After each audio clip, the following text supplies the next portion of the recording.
আসসালামুআলাইকুম guys, আশা করি সবাই ভালো আছেন। আজকের এই ভিডিওতে আমি দেখাবো কিভাবে আপনাদের ঘোলা ছবিগুলোকে ক্লিয়ার করবেন। জি হ্যাঁ গাইস, কিভাবে আপনাদের ঘোলা ছবিগুলোকে ক্লিয়ার করবেন। অনেক সময় আমরা ছবি তোলার পর দেখতে পাই ঘোলা, অথবা জুম করার পর দেখি ফেটে গিয়েছেও, এইচডি আসে না। তো এই প্রবলেমের সলিউশন আজকে আমি এই ভিডিওতে দিয়ে দিব, তাই ভিডিওটি না টেনে সম্পূর্ণ দেখবেন। তো বেশি কথা না বলে আমরা ভিডিওটি শুরু করে দেই।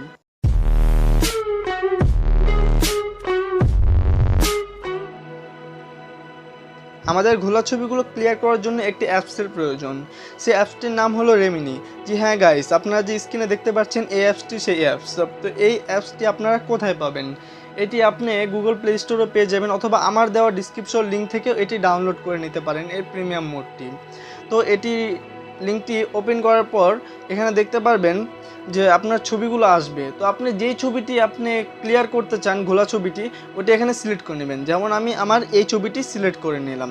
সিলেক্ট করার পর এখানে ইথেন প্লাস ও ইথেন্স নামে দুটি অপশন থাকবে। এখানের মধ্যে আমি দিব দ্বিতীয়টি। আর দ্বিতীয়টি অবশ্য দেওয়ার জন্য আপনাকে প্রিমিয়াম মোড থাকতে হবে, তাছাড়া কিন্তু এটা ডাউনলোড হবে না এই কাজটি। তো এটা দেখবেন অনেকক্ষণ তো লোডিং নিচ্ছে, কিছুক্ষণ এটা লোডিং নেবে, এতক্ষণ আপনার অপেক্ষা করতে হবে। আর যারা এখন আমার চ্যানেলকে সাবস্ক্রাইব করেনি তারা এখনই সাবস্ক্রাইব করে ফেলুন আমাদের নিত্য নতুন প্রয়োজনীয় ভিডিও পেতে। তো এখানে দেখেন এটা হয়ে গিয়েছে।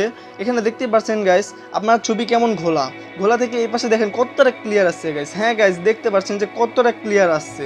তো আপনি এটা জুম করে দেখতে পারেন যে অনেক সময় ফাটা ছবি আসে, দেখেন কতটুকু আমারটা ক্লিয়ার আসছে। তো আপনারাও এইভাবে এটি ক্লিয়ার করতে পারেন। তারপর এটি সেভ করবেন কিভাবে? এই কর্নারে দেখতে পাচ্ছেন একটা আইকন ডাউনলোডের। এই ডাউনলোড আইকন আপনারা ক্লিক করবেন, ক্লিক করার সাথে সাথে এটি আপনাদের গ্যালারিতে সেট হয়ে যাবে। তো আজকের জন্য এখানে শেষ, দেখা হবে পরবর্তী কোনো নতুন ভিডিওতে।